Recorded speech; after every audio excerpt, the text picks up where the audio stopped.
Good afternoon. How is everybody doing? I promised you I would send you the answer to this quiz, the probability quiz, but I did not send it. So I guess I can do it here. I figured it out. I don't know why I couldn't the other day, but it's not a big deal. Actually, one of the students, and I can't remember who, typed in the solution into the chat, and I only saw it later. But now that I figured it out, it clicks what she wrote. I'm pretty sure it was a she. So I can solve this. First, it's good to know, to get a feeling for this problem, how many possible outcomes are there? There's 5 games, so there's going to be 5 spots, right? And there's 2 possible winners for the first spot, 2 for the second, and so on. So the possible outcomes can be determined by multiplying, right? So these are all the different ways you can see the possible results, right? This is going to be 2 to the 5 or 32, just to get a feel for that. That was not part of the question, but it's good to have a feel for what we're talking about. This is a 5. Oh, I got my stylus that I'm getting used to. There's just a few things I can do better than my finger with it, but not everything.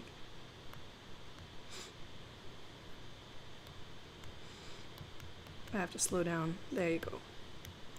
All right, so there's 32 possible outcomes, and then I want to figure out, though, what's the probability that at least one underdog wins. Now, out of those 32 outcomes, when I'm saying at least one wins, it could be like Finland wins and then all of these guys win, or USA wins and Finland wins and then all of these guys who are the favorite win. So you can think about it like that. Those are the different possibilities.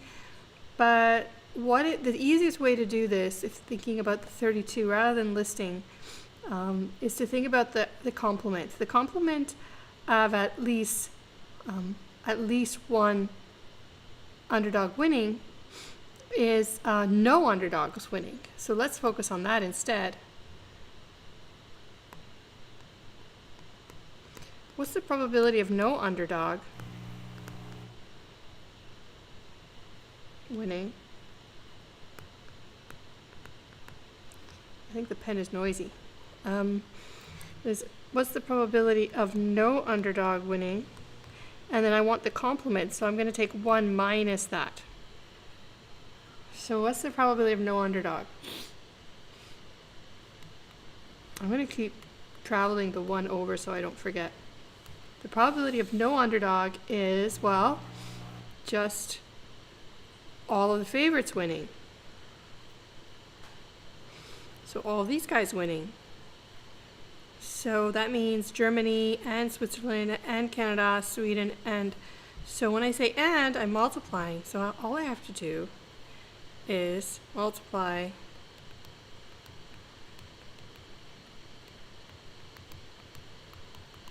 So this is a probability problem using the rule of independence, right? Because the outcome of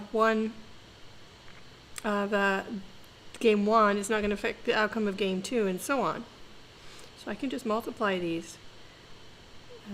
Sweden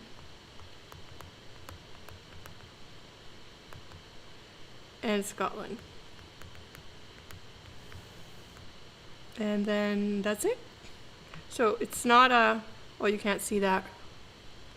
So let me put that up. There you go. So that's what I did.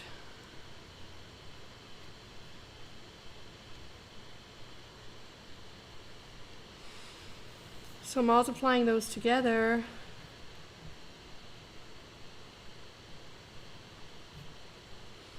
.57 times 0.72 times 0.89 times 0.67 times 0.82 is like 20%. I said take 4 decimal places, so 1 minus 0.2007. So it's going to be 80% pretty much. But for 4 decimal places, it's 0.7993 or 80%. Okay? There you go. So it's not a binomial problem. It's in the probability section of the quizzes. And it's working with the complement rule, rule number 3, and the rule of independence, which I called rule number 5. So there you go. So let me save this. And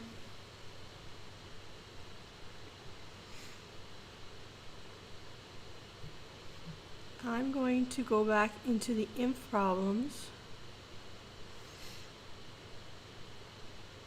and discuss. Now we're going to discuss, oh, that's not the IMP problems. Go back into the IMP. And we're going to do matched pairs t-tests.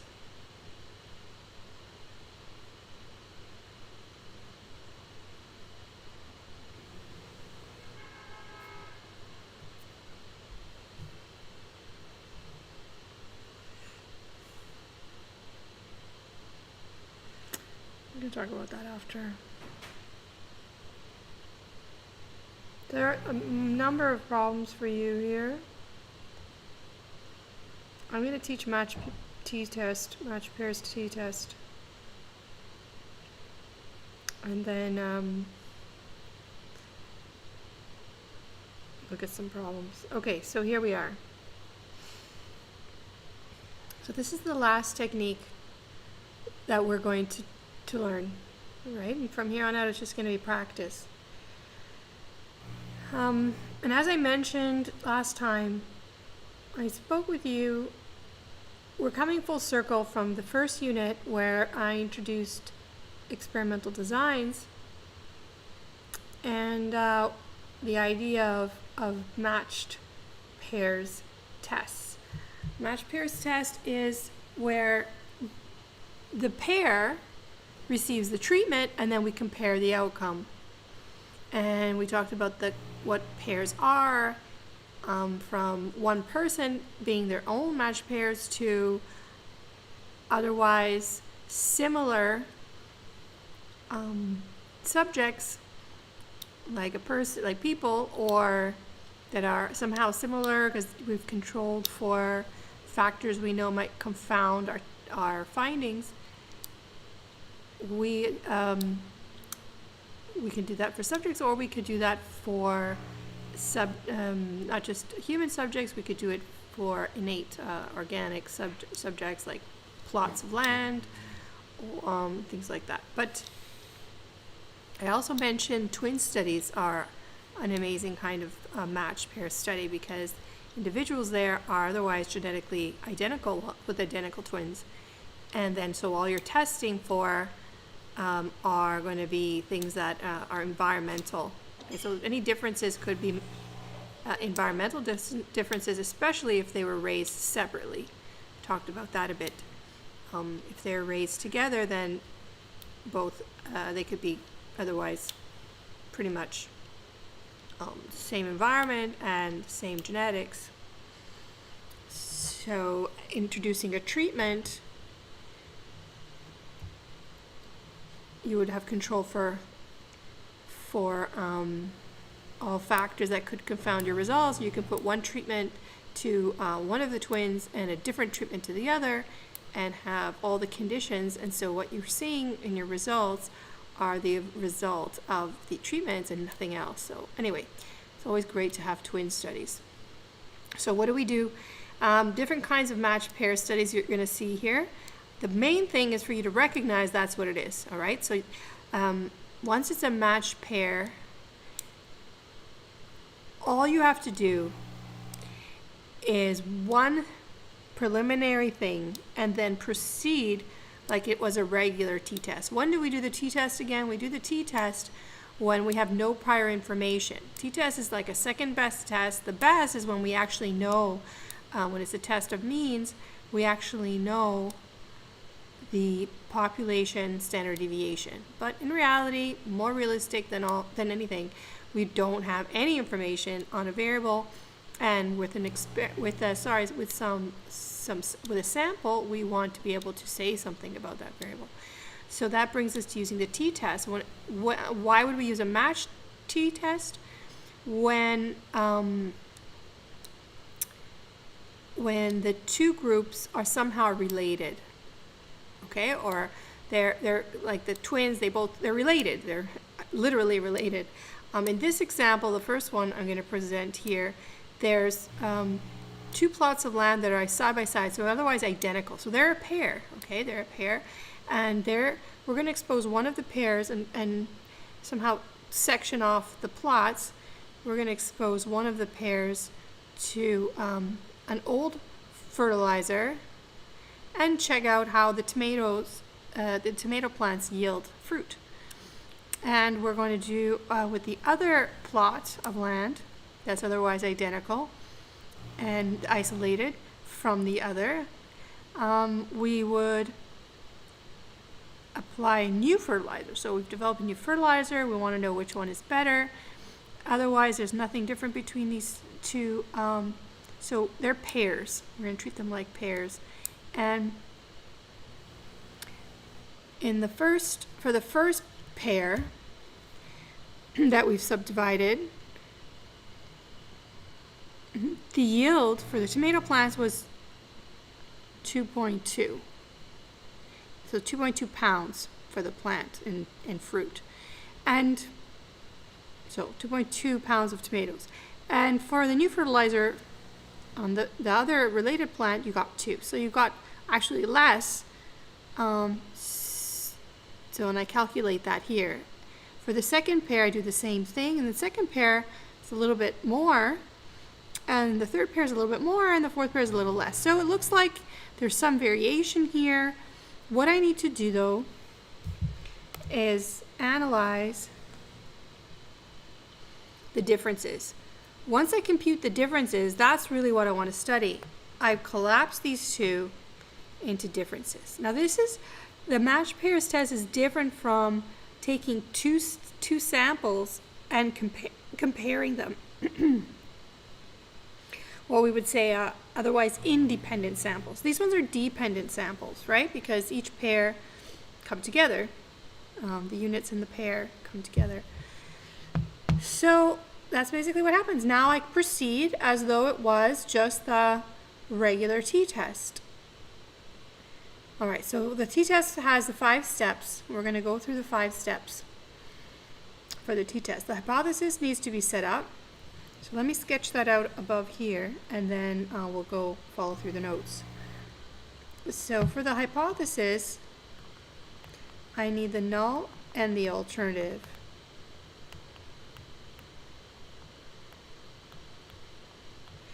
And the null hypothesis, remember, is a status quo statement. It's a statement of, you can think of it that way, and now I introduce the way of thinking of it in terms of the null. Null is nothing or nothing new, nothing special, nothing to refute the status quo. So that would mean that I believe that the difference should be what? What do I believe the difference should be? Who's there? What do I believe the difference should be? Anyone going to answer me? So what should I expect here as the difference if nothing new comes out of the new fertilizer? That's what goes in the null statement. You guys can tell me if you don't know. I'm just waiting. No comments? No comments?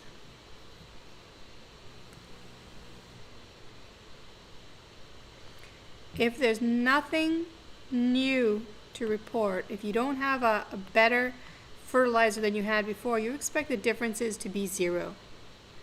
All right, so that is always going to be well, if we're testing like this way, it's going to be 0. It doesn't always have to be a 0 null hypothesis. It just has to be a statement of nothing or no difference. All right, so you'll see what I mean because I have some other examples of that. So then, what do I put in the alternative? Remember, I always put an equal sign here, so I know that's going to be the 0, and whatever number I put here, I also put here. What do I put in the alternative? What sign? Is it this way, or this way? So reading the problem, I want to know if I have to read the problem above. What's the question? Test the significant effect of a fertilizer treatment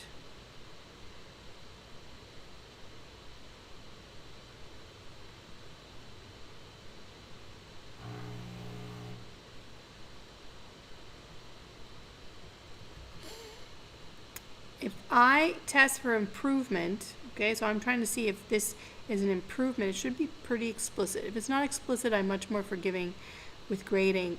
But in this problem, I want to look for an improvement. Did the new fertilizer improve upon the yields? So what I'm looking for is this greater.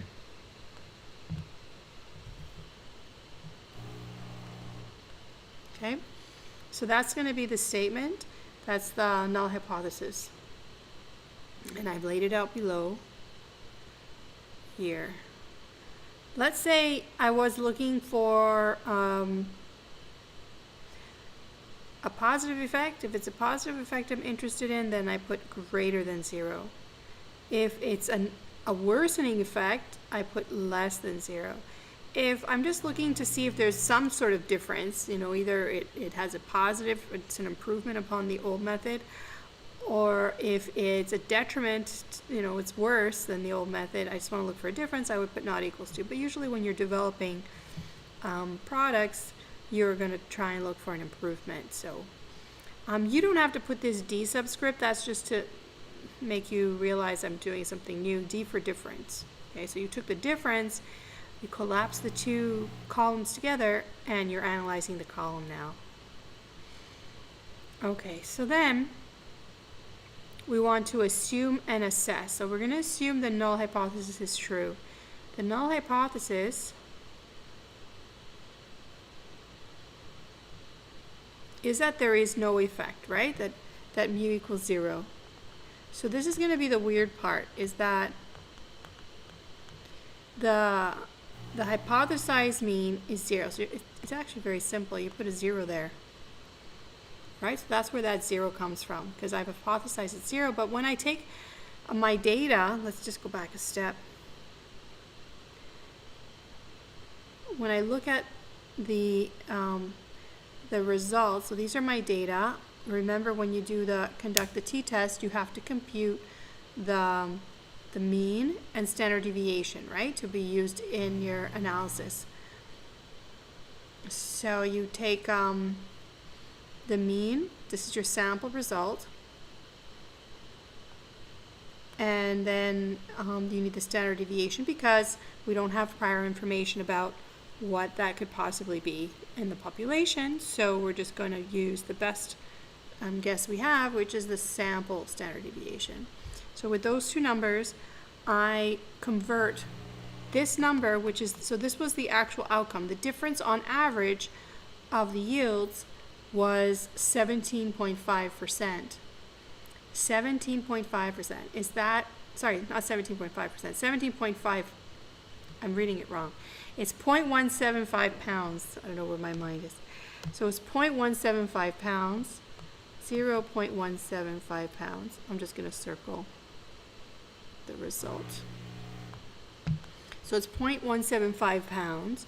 So is that close to 0? Is that Is that high? Is that low? Is it 0? Like, so what we have to do to determine if that is significantly higher, to be able to report that, you know, our new product improves upon the old product, we have to determine if that's significantly, in terms of the variation of the variable, the numbers, as you know, as given by the data, if that is significantly high, different from 0, higher than 0. So what we're going to do is standardize that value to understand it. We're going to standardize it. We're going to convert it into standard deviations from its mean using the sample standard deviation. So that's what we do here, and we calculate the t-stat. Okay, so we standardize that and we calculate this. So this is the number of standard deviations from the mean, if the mean was to be 0. So it's below, right? So we see that it's above the mean. So it's over here. Now the question is it here or is it here? Oh, you can't see that. So is it here or is it here? What is this? This is too far away. Okay, if it's too far away, if it's an outlier, we would reject the null. We'd say, no, it is very far away. It's very different from nothing. It's very different from 0. So I'm going to just throw out my assumption, because there's nothing wrong with my sample. It must be my assumption that's mistaken. But so is it here or is it here? That's what we have to determine. So we need to find this, you know, there's two approaches. Either I could find the critical value that makes this the rejection, you know, at what point I reject. I find that by finding the t-stat, or the t-critical value,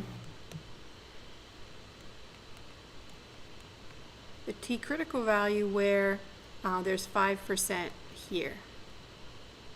Right, so I'm only allowing for 5%, I'm allowing 5% to be outliers, and I'm saying if it's among those outliers, I'm going to say that it's strange and weird, and we did find something new in this fertilizer. We did develop a better product. So we need to determine, so that's one way we could do it, is we could find what that critical value was. But the way that I'm teaching you is, rather than that, we're going to plot the t-statistic and then see if it's here in the rejection region. And I'll know that because it's going to be less than 5%, right? The probability, its tail probability of what I plot is going to be less than 5%. Or is it over here? And this is the region where we failed to reject. Nothing new, nothing special. It's not so far away. It's not so high. So, so what we're going to do is, to do this, we need to identify what curve are we looking at. Remember, the t-distribution depends on the degrees of freedom, or n-1. It actually depends on the sample size. So let's go to the right t-table. I'm going to draw it here. So which t are we going to? We had 4 items in our sample. We had 4 items in our sample, so it's, the t-distribution is very flat. This is going to be t3 that we looked at, right? Because degrees of freedom is n-1. So t3, we're going to go to the 3rd row, and we're going to look for this value on the 3rd row. And then we're going to read what the tail probability of that value is. So let me plot it here just as a guideline. So I'm going to put it here, and I'm going to plot the t-stat.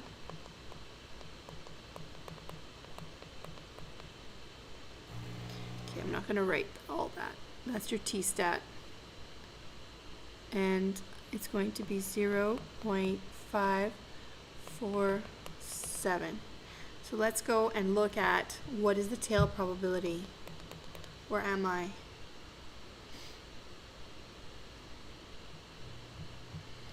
So I'm jumping to this table and I'm going to the third row.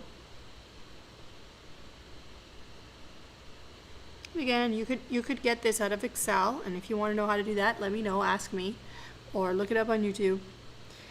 So I go here and I look for, okay, well that number's not here, right? What's going on? It's not here because the table starts at 0.765. So what does that mean? It means that for T3, 0.765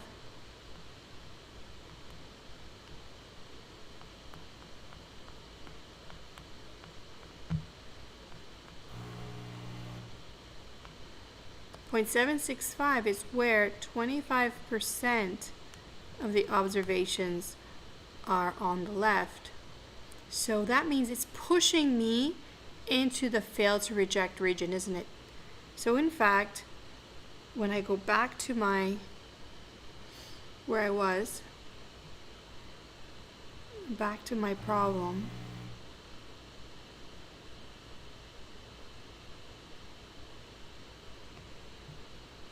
this is, I can say, more than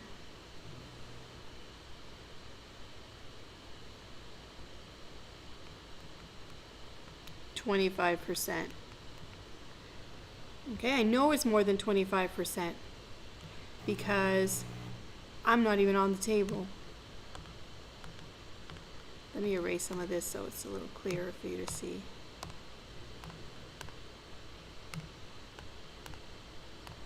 There you go, I think.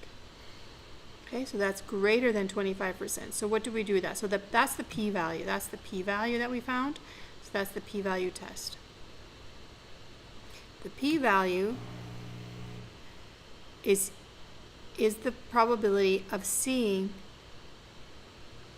a test statistic, a T3, greater than or equal to 0.547, the one that we saw, the t-stat.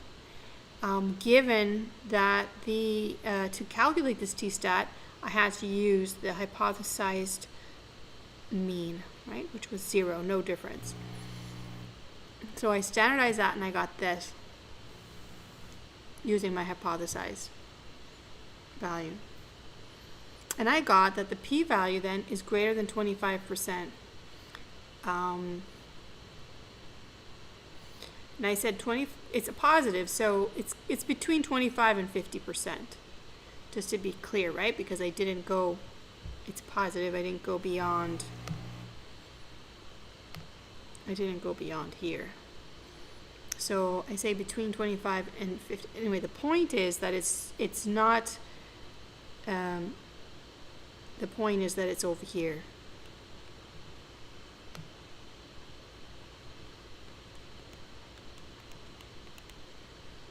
In the failed to reject region. So I already know the answer, but I have to write it up. There's nothing special here. We didn't find that number, that 0.175 pounds, wasn't that high, okay, to say that I found something so amazing with this new product.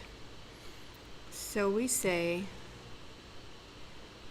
so this is the probability of seeing a value of x bar of 0.547 standard errors above the mean. It is not an unusual.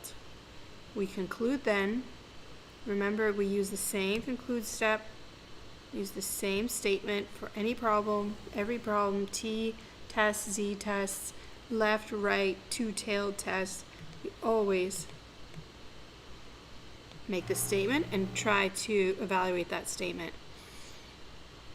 Is 25% greater than 5%? Sorry, let's say that again.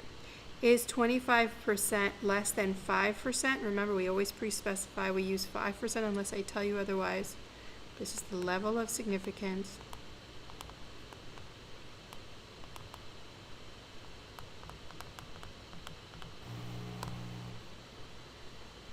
If so, reject the null hypothesis. In fact, it's not, right? It's not unusual. It's not smaller than 5% chance of seeing it, and we saw it. It's actually, we got 25%. So it's not weird. We failed to reject the null hypothesis, then conclude there is insufficient evidence to support the claim that the new fertilizer treatment has increased the yield per plant. The test, in other words, is not significant at the 5% level. All right, and that's that. And that took me a while to get through, more than 15 minutes. And I could do some more problems. And I'm trying to now, I'm going to train you with the next exercises, because I'm going to mix them up. So you're going to have to know which formulas to use, right? Which test you're conducting. First of all, first question. So here's a problem. I'm going to skip over that and just look at the questions. So any problem that you read, first question, what parameter is it interested in? Is it interested in the mean of the population or the proportion of the population? Once you figure that out, if it's the mean, then the second question is sigma known? If sigma is not known, we have to use the t-distribution with S, the sample standard deviation, because we don't know the population standard deviation. Okay, so this is telling you use formulas. Use row number 6 on the formula sheet.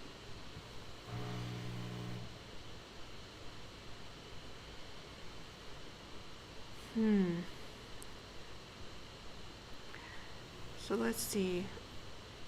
I really hope your notes aren't messed up like mine. So make sure you let me know if you have notes that are garbled. So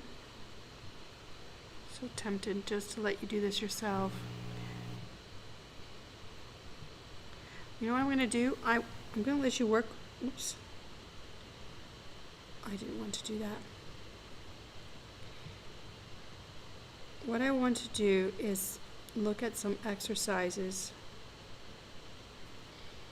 Okay, let's look at some output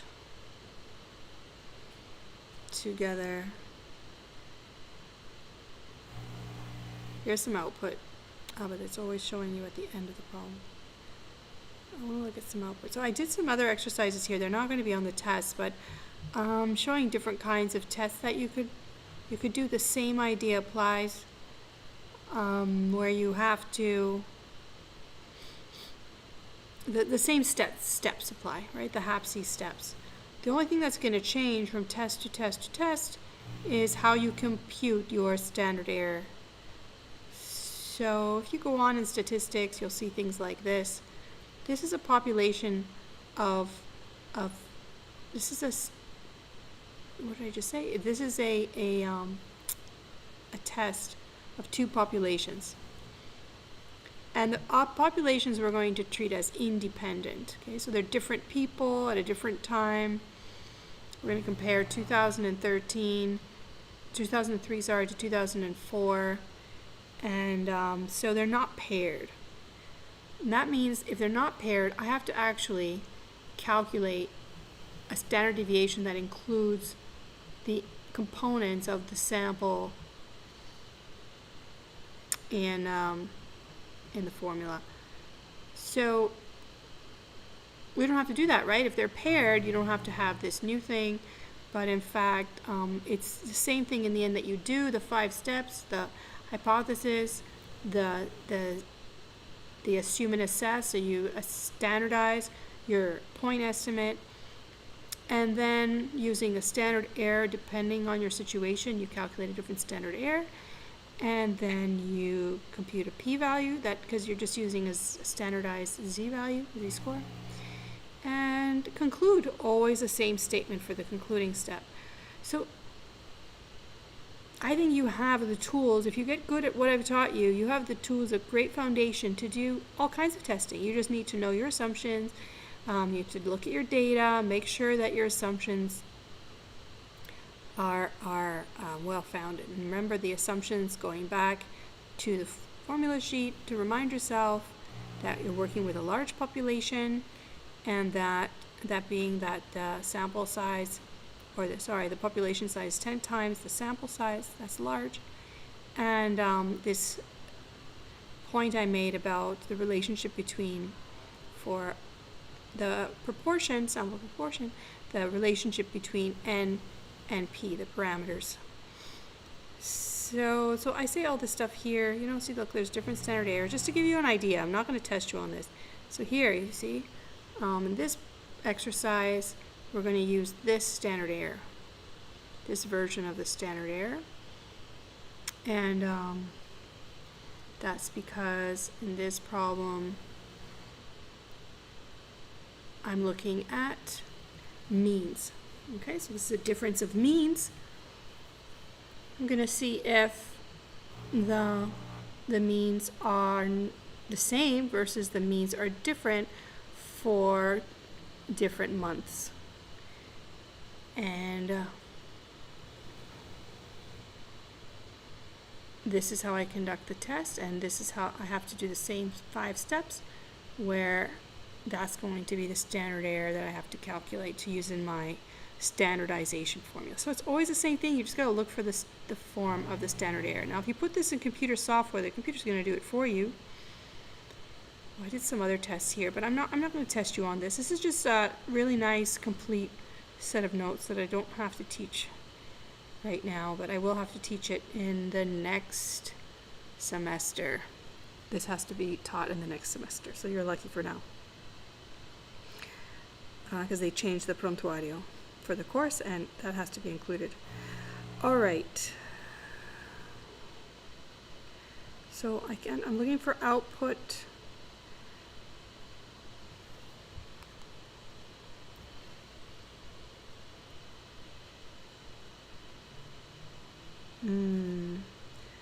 Let me get some output.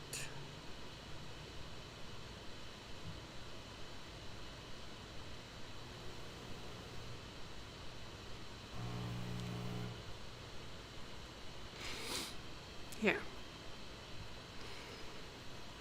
All right. So what I want to do. So here's some output. I don't even know. I didn't even look at the exercise, but I will go back. So here's some output. You see what's here. To read this,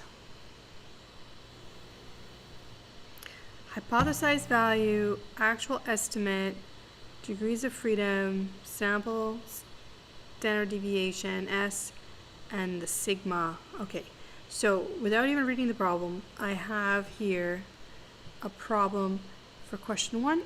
It's about, of the questions that you have to ask yourself when you're assessing what to do, it's a problem of means and sigma known.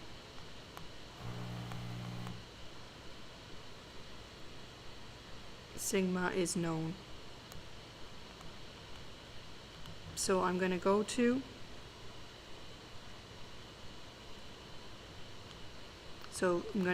formulas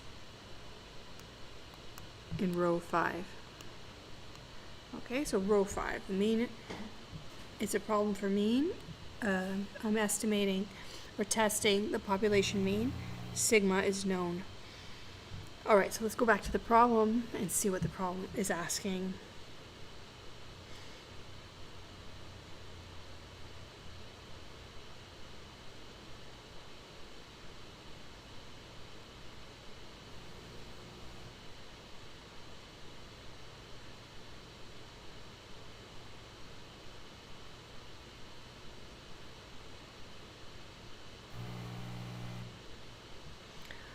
Are women waiting longer to get married than they did 25 years ago?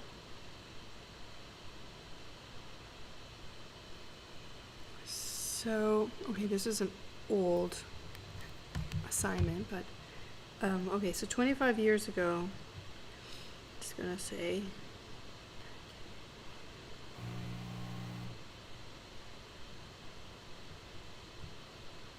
okay, so this was like from 2006. So these are the brides These are the age of brides in 2006. All right, so these numbers, just looking at them, the average age of first-time brides was 24.3 in 1981. Wow. So these look a lot older, right? They look a lot older, but let's look at that. Let's put those in the computer and just get a result. Now you can get computer software that will prompt you that you enter the parameters of the test. Or you could be writing code, and in the code you just specify the parameters. So what am I talking about parameters? Remember, this is the test of means with sigma known, so the sigma parameter. They tell you the standard deviation of all ages of all first-time brides in 2006 is known. So somehow this is known. It's not a sample result. This is the sample result. This is the sample result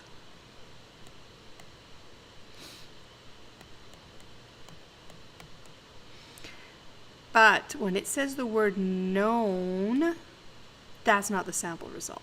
That is population information. Okay, this is really important. So this is, I guess, a third thing you have to look out for when you solve these problems. Distinguish in the information you've been given between the sample data and the population information. Okay, so that's sigma. That's what they're giving you there. They're saying sigma is 7.4 years. So from what we know,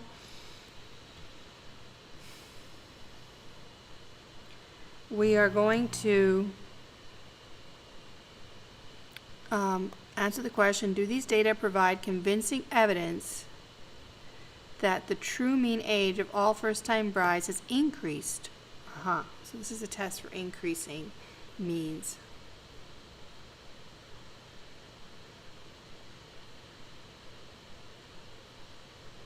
All right, so let's look at this setup. This is how you set it up. It's important to say, here's a graph. You could do this yourself. You could sketch by hand, or you could, if you had time, set that up in Excel. It kind of takes a long time in Excel, but if that's all you have. If you have a software, computer software, you could also do that. A software like a statistical software that'll do that quickly for you. But in Excel, you have to set up a column. It's faster to do it in Excel than to actually do it by hand, I guess. But you would need to know how to use Excel. So if you want to invest the time, you can do that. Okay, the most important assumption is that the 32 brides in our sample represent a simple random sample from the population of all first-time brides. And the central limit tells us that the sample mean x bar is in fact approximately normally distributed. Because you see, this is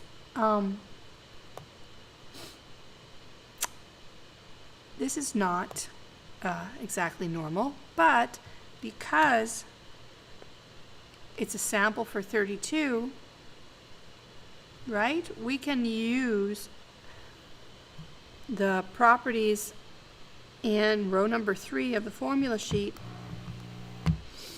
that tells us that we're comfortable to say that x bar has a mean of the true mean and a standard deviation sigma over root n. And sigma, we already have that, 7.2 years. All right, so this is the setup. The null hypothesis is the true mean age of first-time brides is the same as it was 25 years ago, right? So no change, nothing, nada, the null.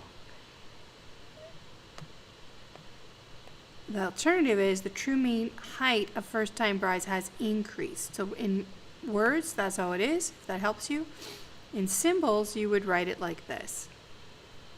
So remembering This is always the setup.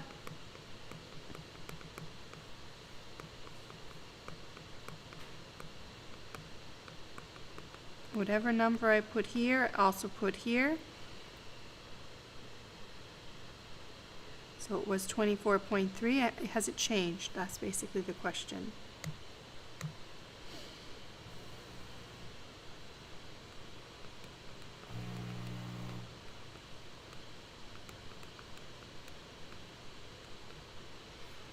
Very messy. Okay, you can see it better up there, but the point is the layout. And then here we want to test if it's greater.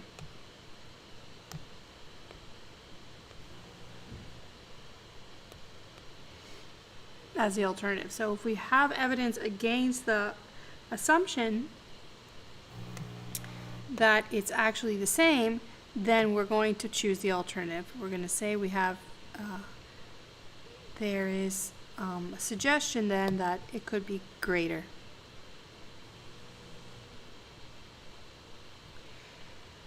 So let's punch it in the computer. Here are the results. What does this tell you? Aha, so it shows up here. That's the mu0, right?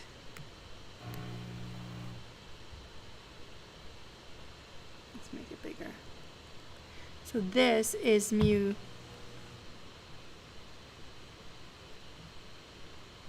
This is mu0, hypothesized value. This is the actual estimate, so the computer got me the x bar.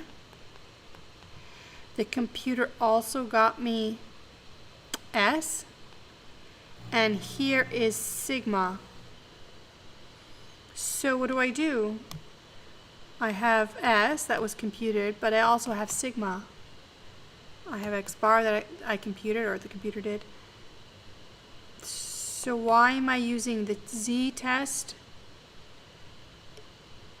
Because every time they give me information, it's the best thing to use it.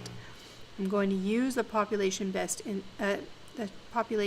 information. I'm not going to use the sample.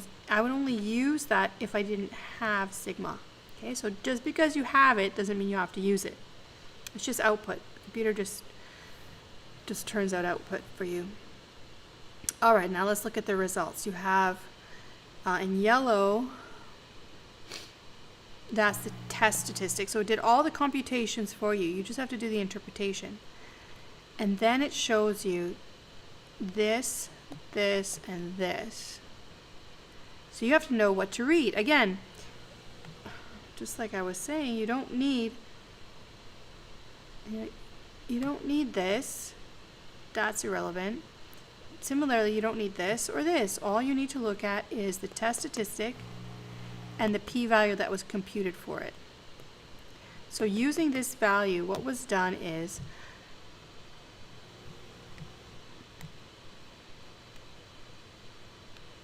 wow, that was not nice.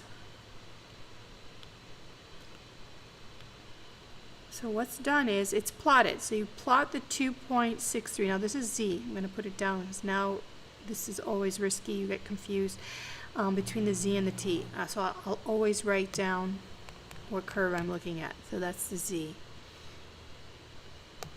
And I'm going to plot